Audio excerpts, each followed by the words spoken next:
the European Union, economic cooperation, the euro, and the debt crisis. By the early 21st century, European integration had made remarkable progress since 6 West European nations had created the common market in the 1950s. The European Economic Community, established in 1957, became the European Community in 1965, and it in turn became the European Union, EU, under the Treaty of Maastricht, signed in 1991. Having grown to 28 member nations by 2013, before Brexit, the EU was an economic superpower.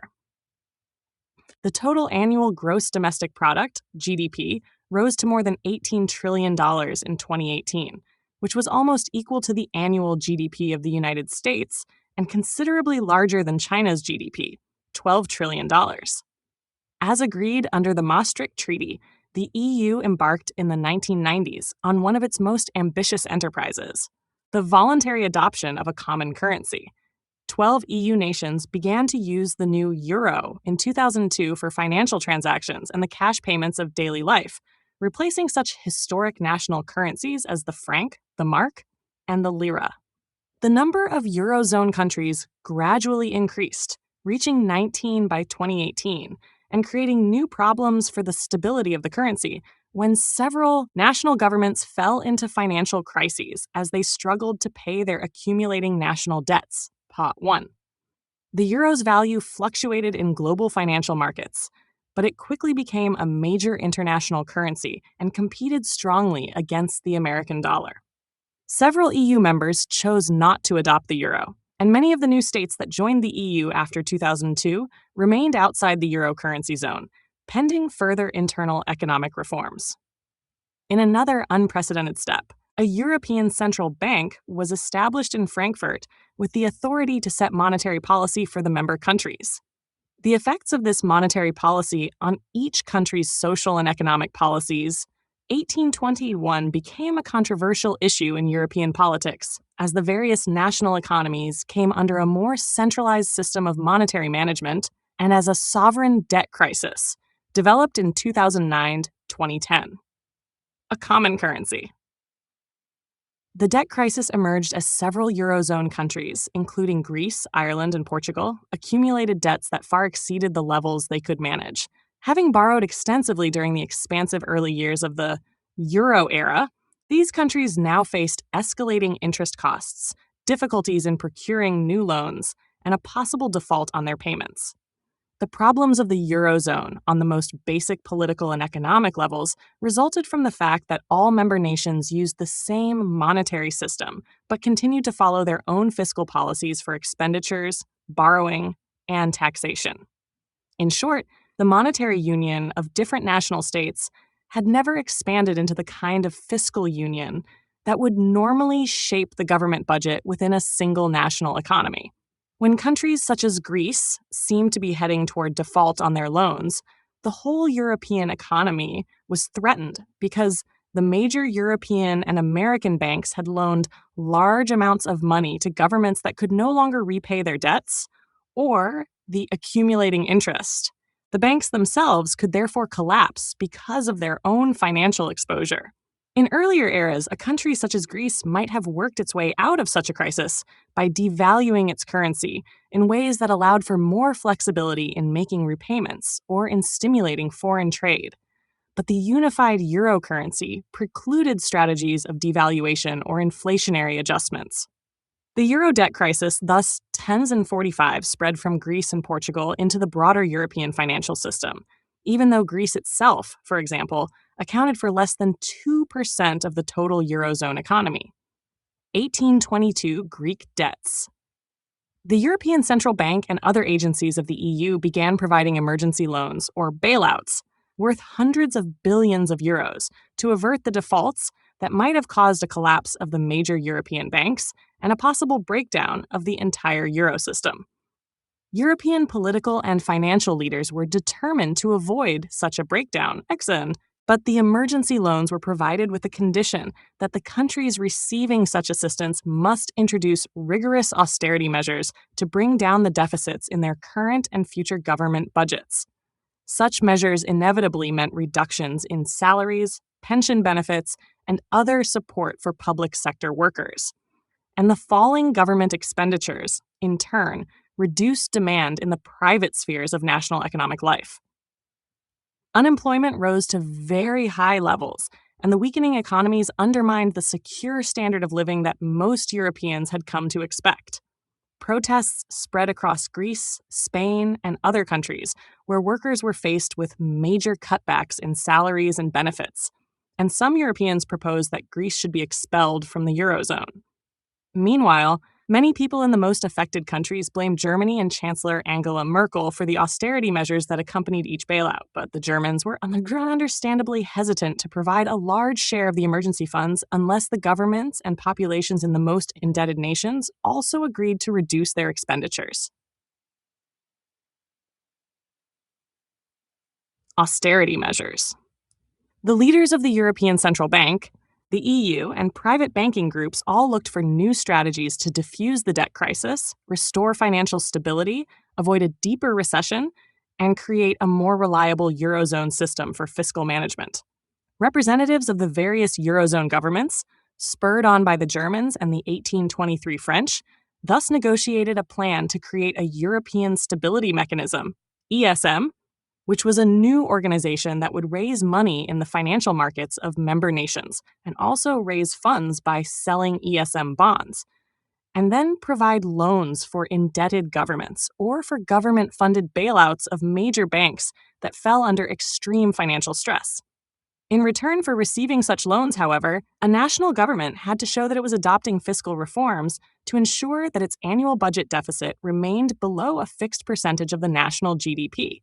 That is, the deficit in any year's budget was not to exceed 3% of the national GDP. European Stability Mechanism. This new mechanism went into operation in 2013.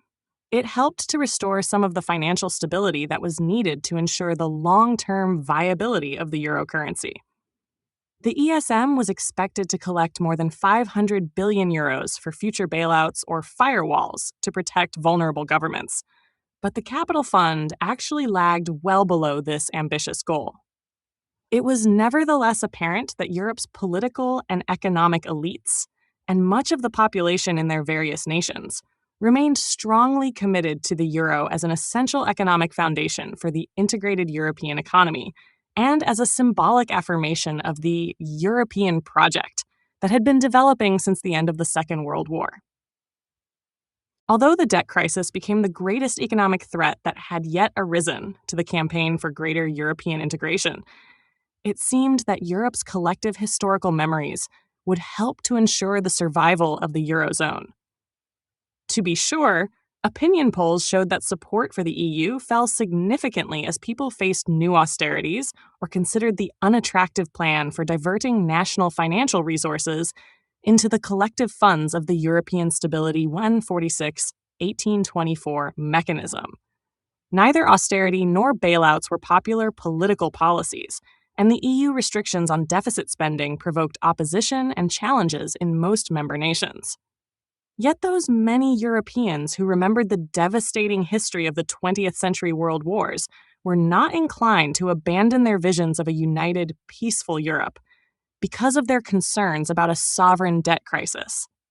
It was definitely a crisis, but the human suffering that accompanied this crisis could scarcely be compared to the earlier European tragedies of the Western Front, or the Great Depression, or the death camp at Auschwitz, or the ethnic cleansing in Bosnia. Commitment to EU. The European project, in short, seemed likely to survive the early 21st century economic crisis, because the demise of a carefully constructed EU and common currency was a highly unattractive alternative. The nationalist anger about EU economic policies, however, increasingly fused with the rising nationalist anger about EU immigration policies, so that the European Union's long-term survival seemed more precarious than anyone could have imagined in the optimistic post-Cold War era of the Maastricht Treaty, 1991. The European Union, politics, and transnational collaborations.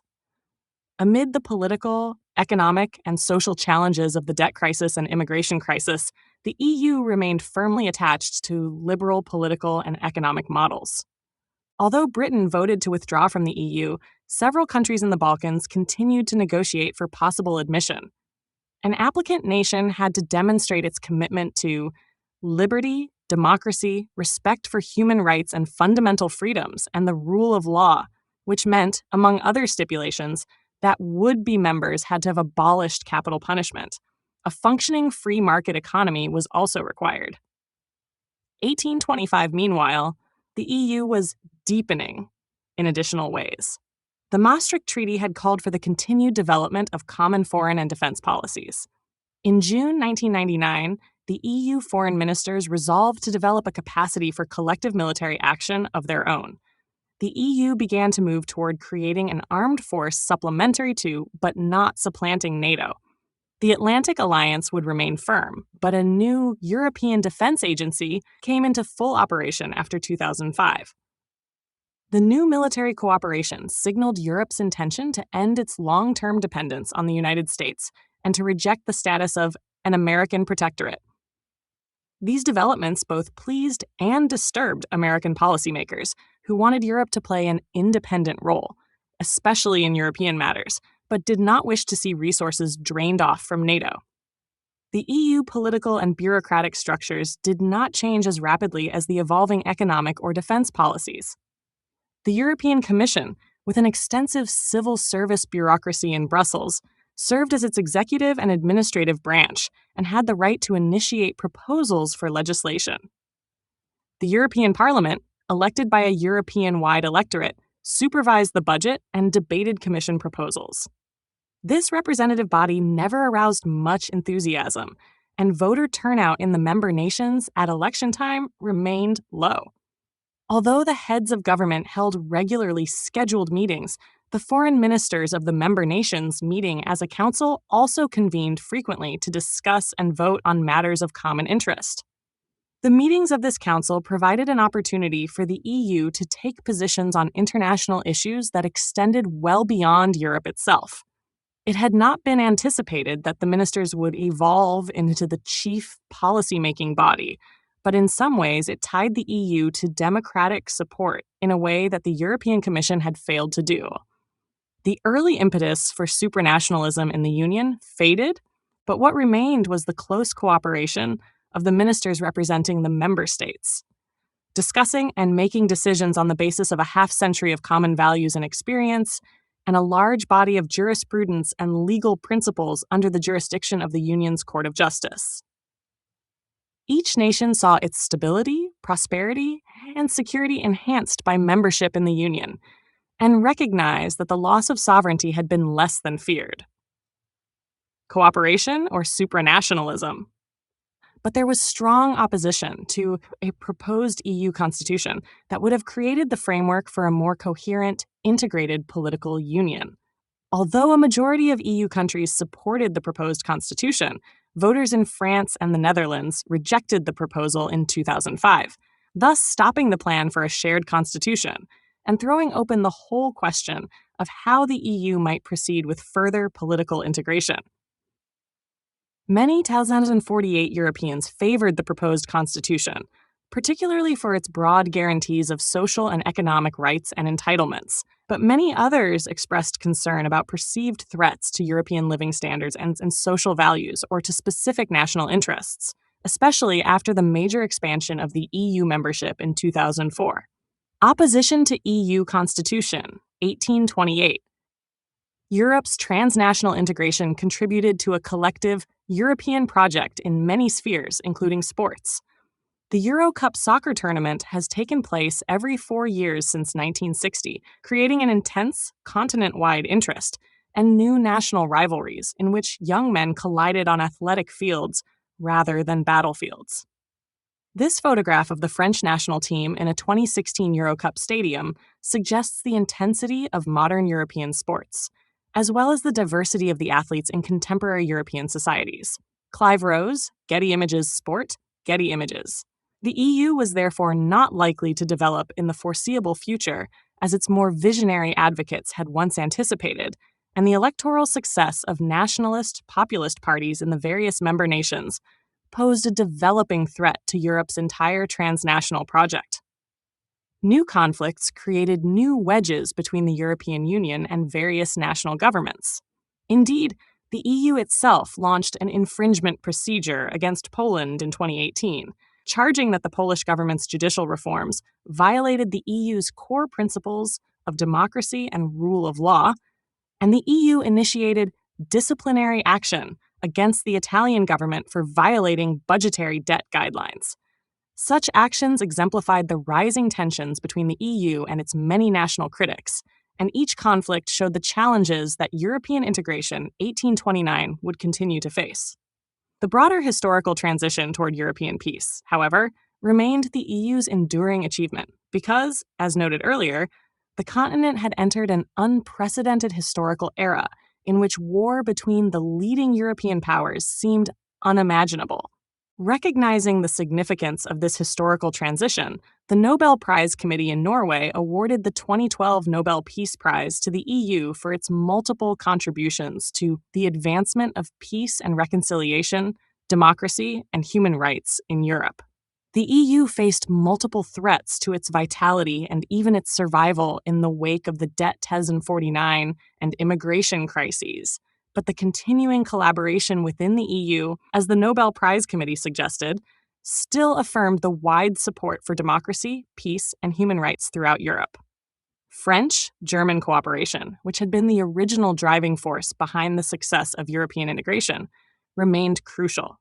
No one could predict, however, the future evolution of an enlarged EU that could conceivably still unravel, or that could become a potential rival to the global political and economic power of the United States.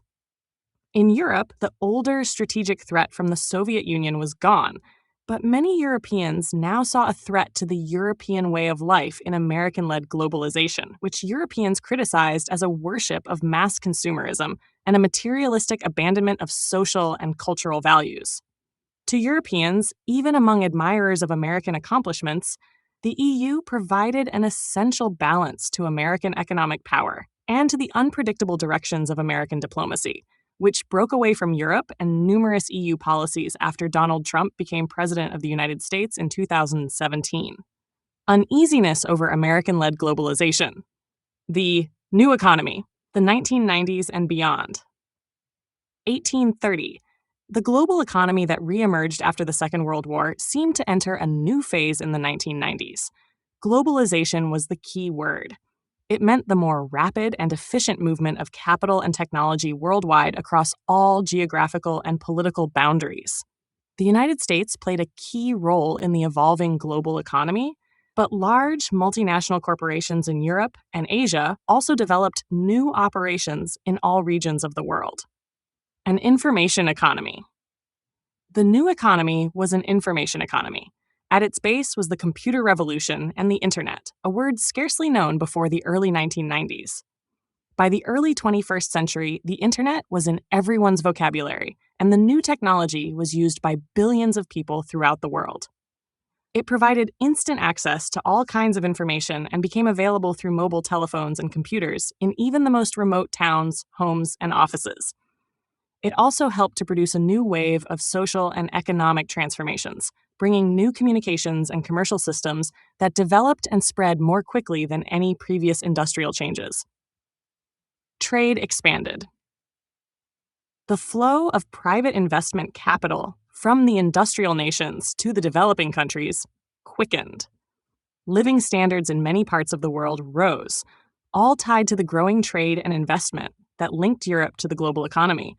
But the new technologies also widened the economic gap between wealthy and poorer nations.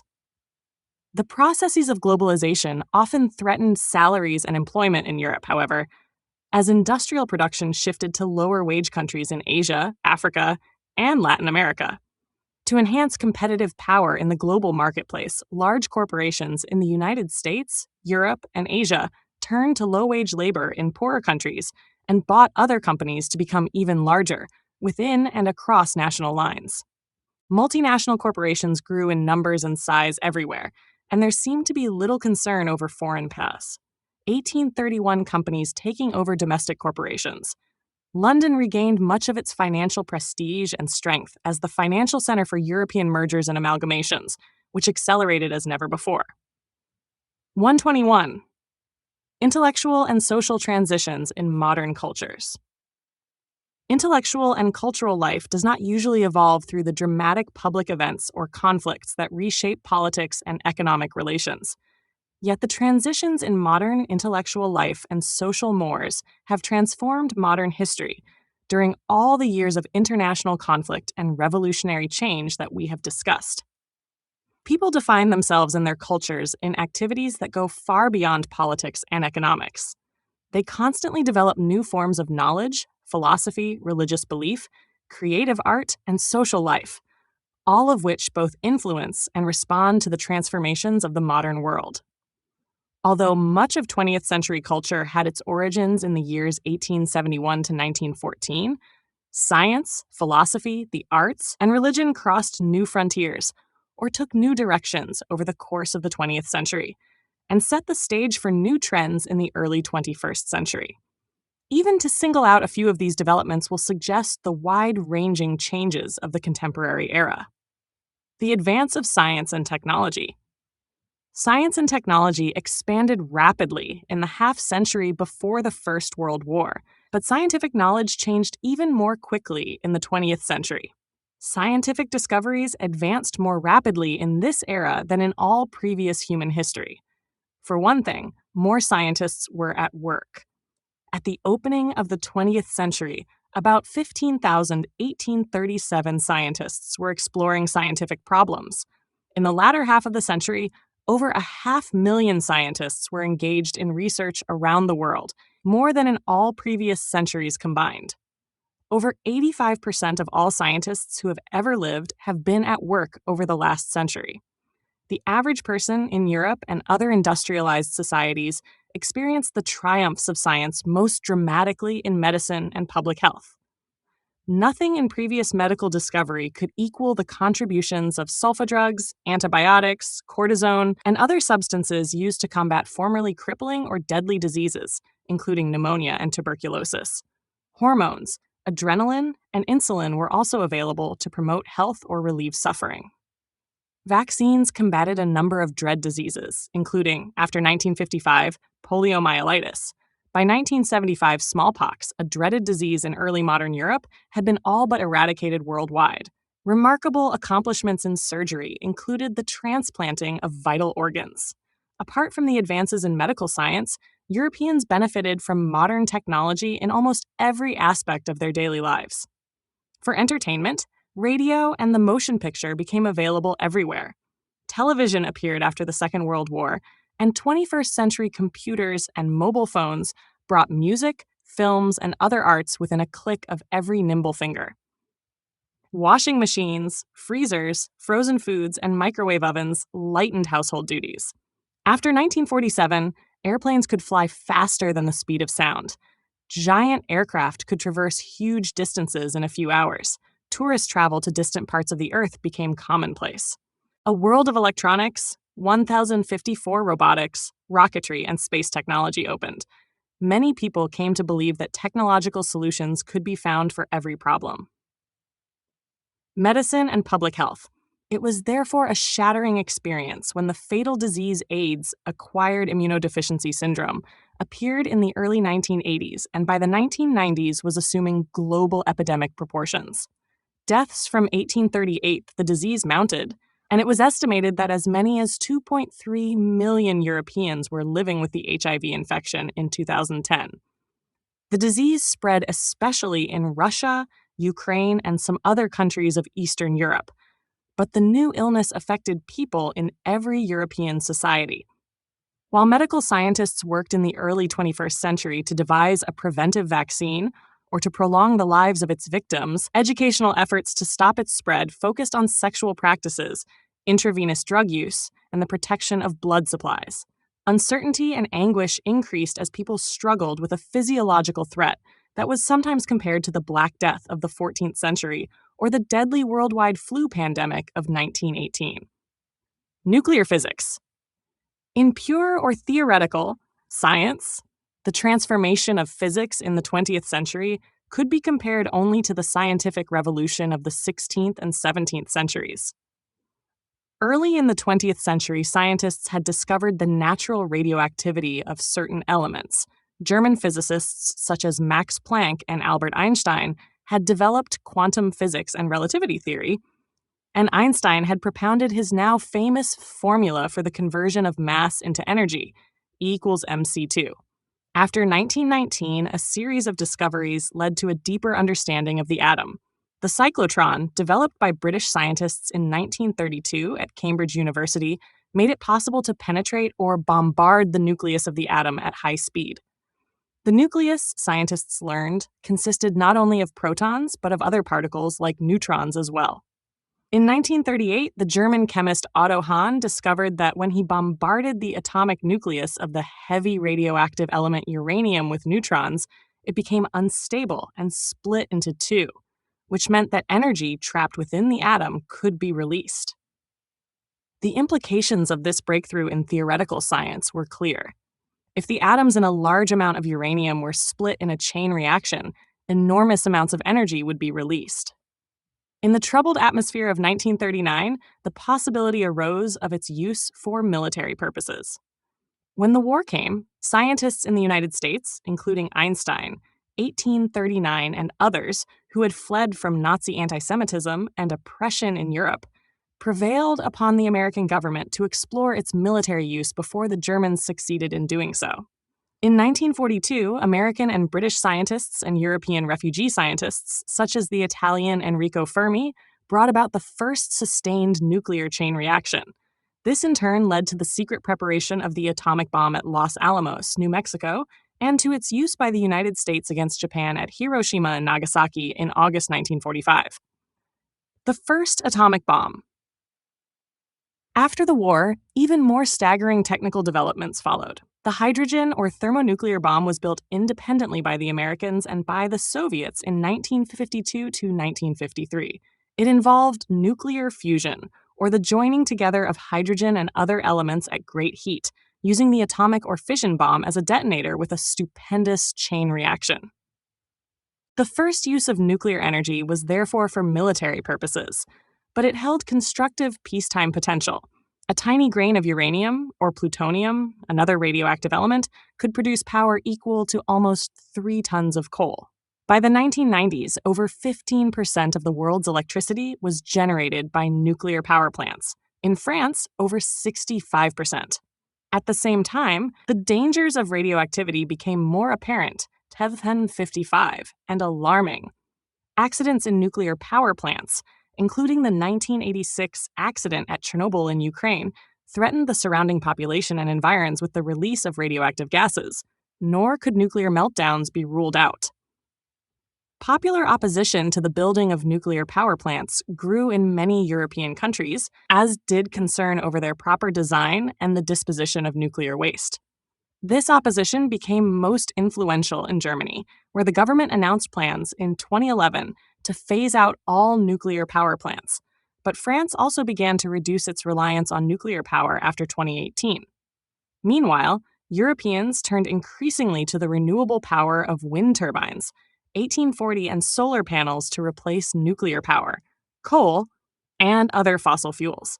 By 2015, about 30% of the power consumed in the EU came from renewable sources and 28% from nuclear energy. New sources of power.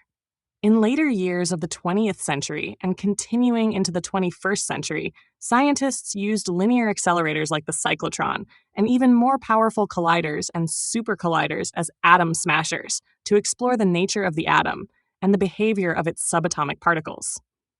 Theoretical physicists continued to advance complex new concepts such as string theory, and thus persisted in their search for an overarching theory that would explain the interrelationship of gravity, electromagnetism, and nuclear force, all of which could be found in the subatomic world and in the cosmos as a whole. Social implications of science and technology. As in the case of nuclear physics, science in the contemporary age was closely allied with technology and the organized effort to exploit new scientific findings. Governments and industries subsidized most scientific research. Laboratory equipment was expensive, and complex investigation required large-scale collaborative efforts. The solitary scientific investigator virtually disappeared. The subsidization of research for national purposes raised fears that scientific discoveries might serve political goals, rather than meet pressing social or human needs. Science had always affected the way people thought about themselves and their universe. The Copernican revolution had removed the Earth from its central position in the scheme of things. Darwinian evolution had demonstrated that Homo sapiens was biologically a species that had evolved and survived. The philosophical implications of contemporary physics were only vaguely understood, yet they reinforced theories of relativism in all spheres. Ironically, at the very time that the average person was awed by the capabilities of science, scientists themselves, 1841, recognized that they did not possess a magic key to the nature of things. Generally, they claimed no more than the ability to determine or guess at relationships, which in the world of the atom, as in the cosmos itself, remained mysterious and uncertain. Some thoughtful persons questioned scientific and technological advance and asked whether modern technology had grown beyond human control. Ecologists pointed to the wastage and despoliation of natural resources and the threat to the environment, thus helping to shape the political agendas of green parties in various European nations. The life-preserving features of modern medicine also affected the environment, in that much-desired improvements in public health could contribute to overpopulation and to perhaps unmanageable pressure upon the limited resources within Europe and around the globe. The techniques developed to save or prolong human life also raised ethical and legal issues, including new definitions of life and death, and the rights in such matters of patients, families, hospitals, and physicians. Questions arose over new forms of artificial Bunten 56 conception, and later over stem cell research using human embryos, and over prenatal DNA testing. Those who condemned modern technology sometimes extolled the virtues of a prescientific and pre-industrial age. Others called for sharper awareness of how scientific advances often posed new dangers or new ethical dilemmas, even when the new science seemed to enhance human health or life expectancy. In an age of destructive weaponry and threats to the environment, the advance of science and technology was no longer unequivocally equated with the idea of progress. Questioning scientific advances. Meanwhile, in the quest to understand nature, the old divisions between the sciences broke down and new sciences appeared. Biochemistry, cell and molecular biology, biophysics, astrophysics, geophysics, and other subdisciplines arose, and all made intensive use of mathematics. In biology, genetics made striking advances. While 1842 physicists discovered new atomic particles, biochemists isolated the organic substance found in the genes of all living cells, the chemical carriers of all hereditary characteristics. When scientists deciphered the genetic code and synthesized the basic substance of heredity, DNA, it became possible by splicing genes to alter the characteristics of plant and animal species and to clone or reproduce in the laboratory an animal such as a frog or a sheep with desired hereditary characteristics. The implications for the possibility of even human cloning at some future date were staggering. Biotechnologists were also revolutionizing food production by genetically engineering new varieties of crops, which provoked strong objections from European critics, who saw such modifications as a threat to safe food and human health. European scientists, meanwhile, became deeply involved after 2000 in the international research on the human genome, the more than 3 billion chemical units of DNA that control the human body and also contribute to genetic-based illnesses. The other life sciences and social sciences also grew steadily as fields for modern European research. Psychological exploration of human behavior, as well as the treatment of mental and emotional disorders through psychiatry and psychoanalysis, expanded rapidly. Freud, who had first developed his theories of psychoanalysis before 1914, became more widely known in the 1920s. His emphasis on the human sex drive and sexual repression was later much modified. Many students of human behavior argued that his contributions were not universally or scientifically valid, but reflected the values of pre-1914, middle-class, male-dominated Viennese society. A variety of schools emerged with different interpretations and techniques, and drugs were developed to treat psychological depression and other mental illnesses. But the search, initiated by Freud, for the unconscious sources of individual and collective human conduct remained a hallmark of contemporary thought and culture. Impact of Freud: 1843 anthropologists and other social scientists increasingly stressed the relativism of all culture.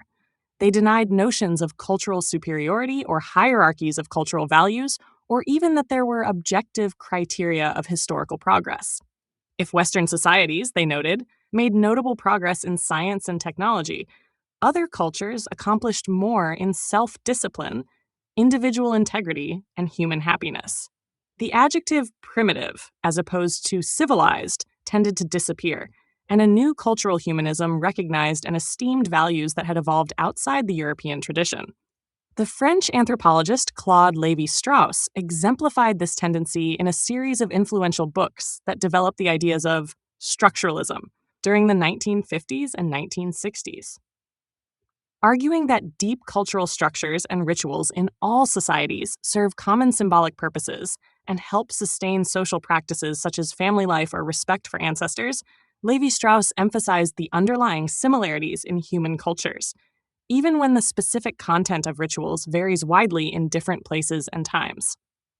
Such theories spread from anthropology into the humanities and challenged earlier hierarchical beliefs about Europe's superiority to non-European cultures.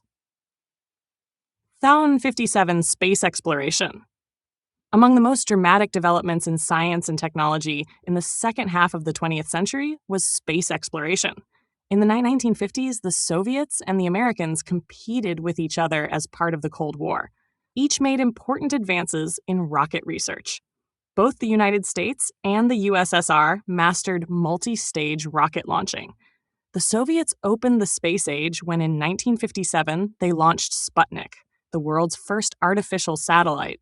In 1961, they sent the first human, Yuri A. Gagarin, in orbital flight around the Earth. The Americans sent their own astronauts into space in 1961 and 1962. In the 1960s, both countries launched unmanned automated spaceships to probe and explore the moon, and then the planets of the solar system and their satellites. Early in the 1960s, President Kennedy responded to the Soviet advances in space exploration by pledging that Americans would land on the moon before 1844, the end of the decade. In 1969, 3 American astronauts, as planned in Project Apollo, made the 250,000-mile journey to the moon, and millions of viewers around the globe watched on television as Neil Armstrong took his first steps on the moon's surface.